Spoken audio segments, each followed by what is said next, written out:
Welcome to the Awkward Zoo. I'm Randy, and this is Just Listen Podcast. And I want to wish you guys a happy holidays. I know Hanukkah just ended last week, and we have Christmas this week, New Year's, Kwanzaa at the end of the week. So I just want to wish you a happy holidays and a Merry Christmas, since Christmas is this week, and a New Year's, because I think this will be the last episode of the year, because New Year's is around the corner. Let me double check that. Yeah, this will be the last episode of the year because schedule's not going to change. Next week will be January 1st. I'll be releasing the podcast on January 1st alongside the video. Oh, and so this would be the last one of the year. And it's an early one. I'm posting this Monday. This one's gonna be go live Monday. Yeah. So happy holidays, and I'll see y'all next year. But first, we got a podcast. You know what I'm saying? So don't leave just yet.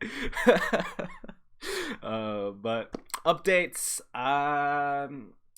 Still no updates on the Yob side, but like I said, next year we'll be dropping a cooking vid. Dropping it probably Monday, Tuesday, probably the 4th or 5th.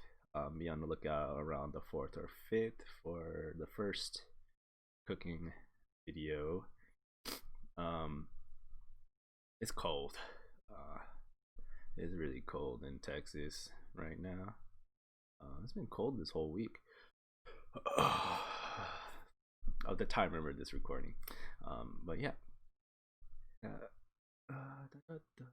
Yeah, that's going on. Be on the lookout this week for a little video release trailer kind of thing going on.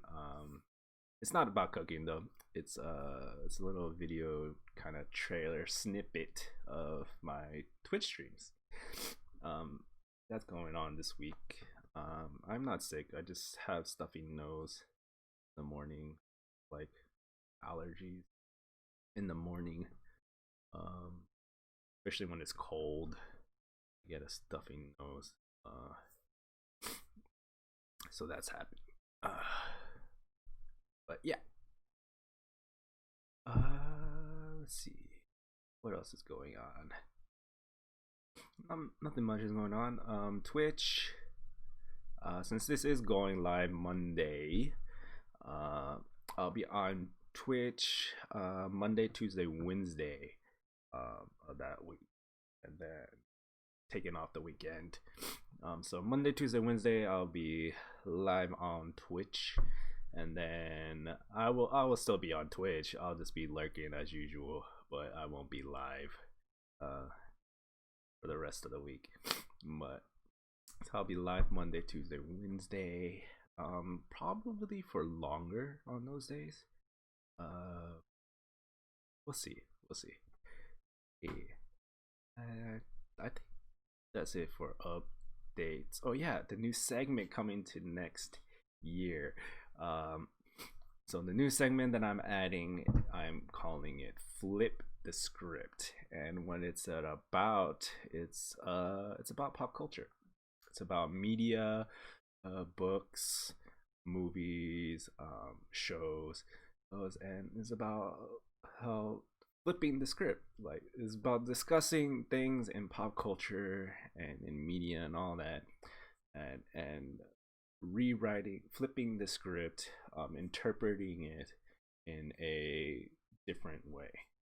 I don't want to give too much about it until the segment comes out, so be on the lookout for that. And that'll be January 1st, so that'll be next week, where the new segment will go live. So I hope you guys will enjoy it and have your own little discussions uh, as well. And I think that's it. So we're gonna go to chew on this.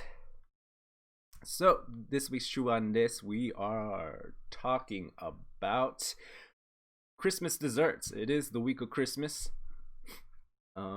which is a widely world-round celebrated holiday, not just religiously, but also consumer point of view celebrated across the board. And along with it, there is desserts. And so, Christmas desserts. We're not gonna highlight all of them because there's a bunch of them, but we're gonna talk about a few of these. And so, as far as like breads go, like more doughy bread stuff, you have the classic Stalin, panettone, which you can see in a bunch of grocery stores, or as like boxes of panettone. Okay, and yeah, so Stalin is from Germany. He is a German bread, and panettone and Stalin are quite similar, as in its spices and candy fruits that make up it. It's yeasted, and the difference is mostly the shape and kind of texture. Stalin is more doughy, more bready, and as well as the shape of like a loaf, whereas panettone is that classic kind of dome shape, right? That kind of round dome shape, and it's a bit like airier, I guess you could say. And Stalin, and was Stalin actually means a post or a boundary stone, and later as it became associated with Christmas, it has been called it's also called Kristallin, and as well. Oh, and it was first mentioned in 1474 in a Christian hospital of Saint Bartholomew. So it's just some interesting stuff there. Panettone. Panettone was first made or first written in Milan in 1470s.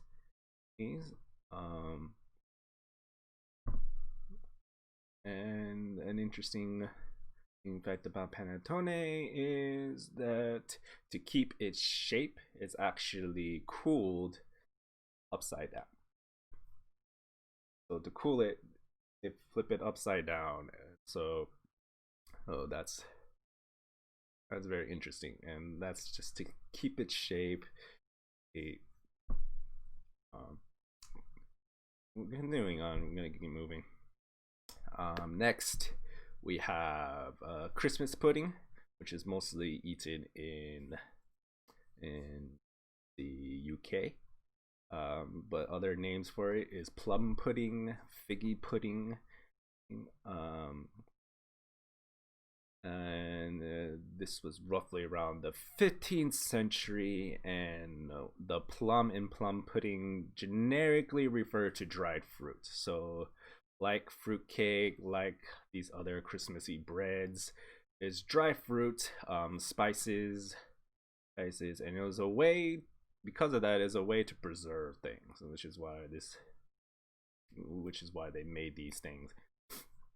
In the 1600s, it became associated with Christmas. And this is all in the UK, and it was banned in 1647 by Oliver Cromwell because of Puritan ideas. He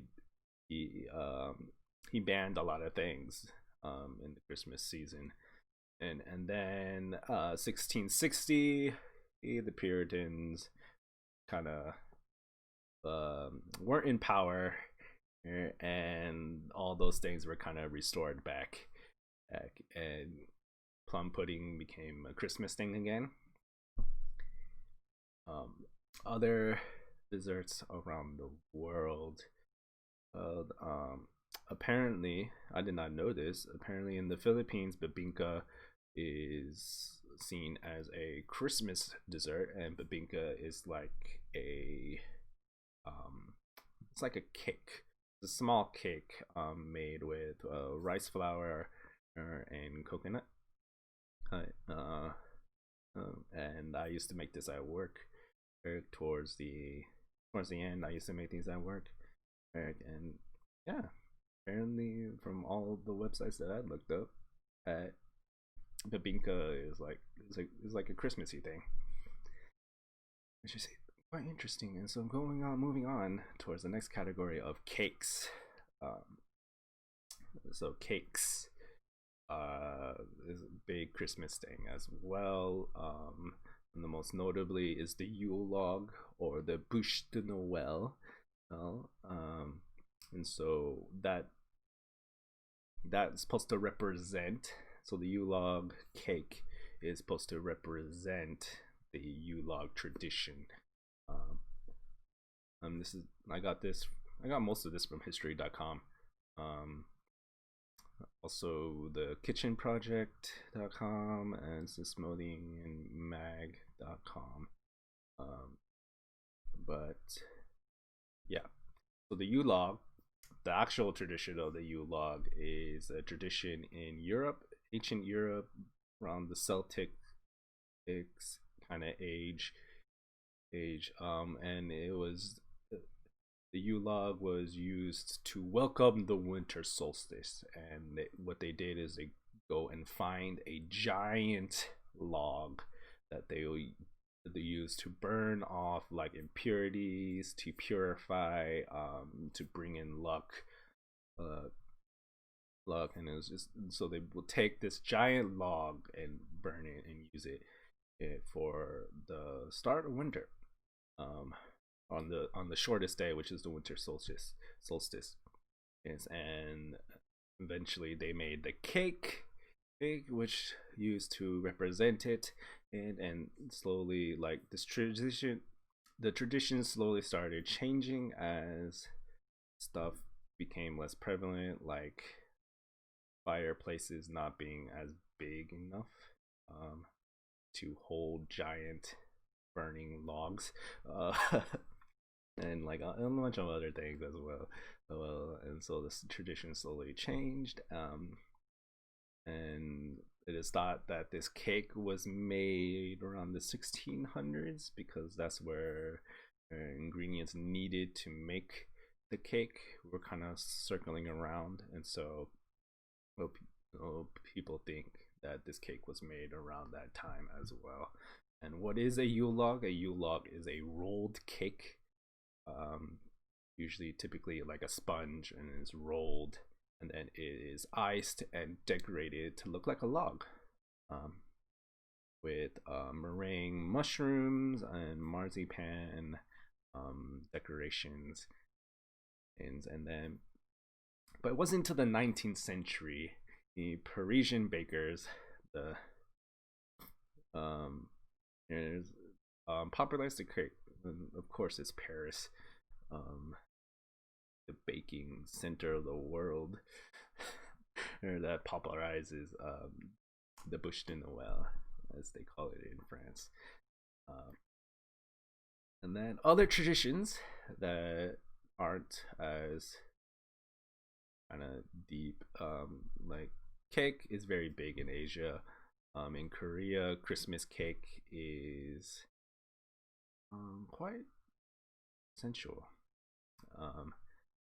And usually in Korea, nowadays Christmas cake is more of decoration, is more decorated and iced, in a kind of holiday festive way.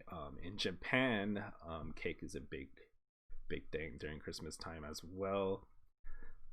And a Japanese Christmas cake is generally a sponge cake. versus the Korean Christmas cake, which is more now just holiday festive decorations. The Japanese cake is typically a sponge cake with strawberries. So it's typically like a strawberry shortcake in Japan with basically.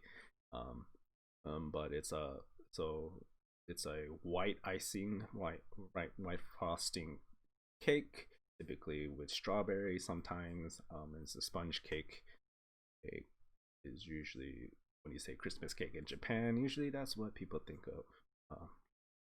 And that's what they eat during Christmas. Is what you cannot end this chew on this without talking about what I think is the king of Christmas sweets, Christmas desserts. And I think we all know where I'm going, and that is cookies. Like, I believe the king of sweets is cookies. Santa Claus eats cookies, right? We leave out cookies for Santa. Uh, um, Everyone bakes cookies, all shapes or form.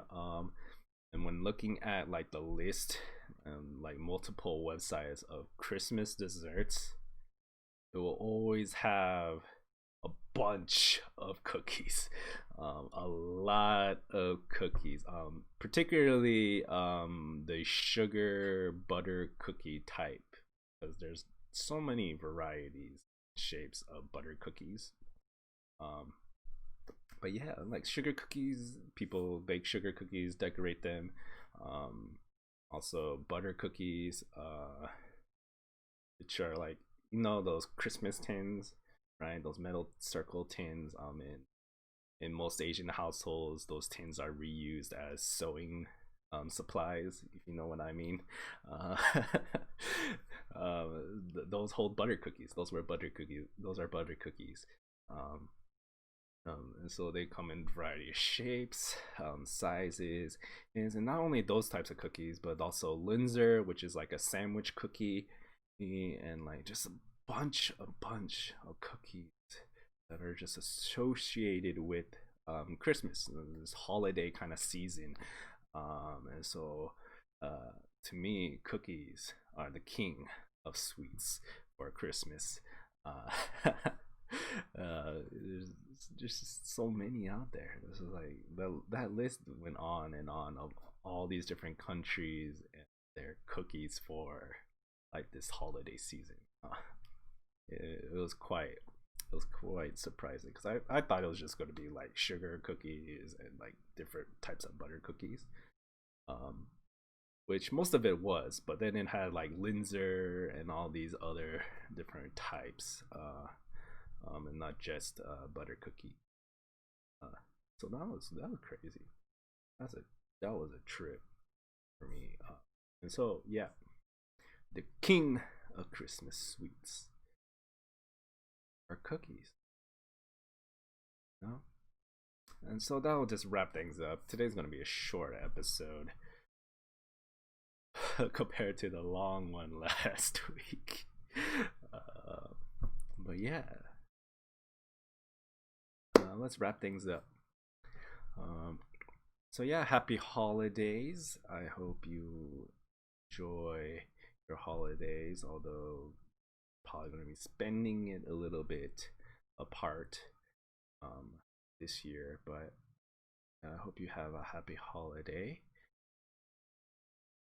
And final question to you: what desserts do you eat during Christmas, or what desserts do you associate with Christmas?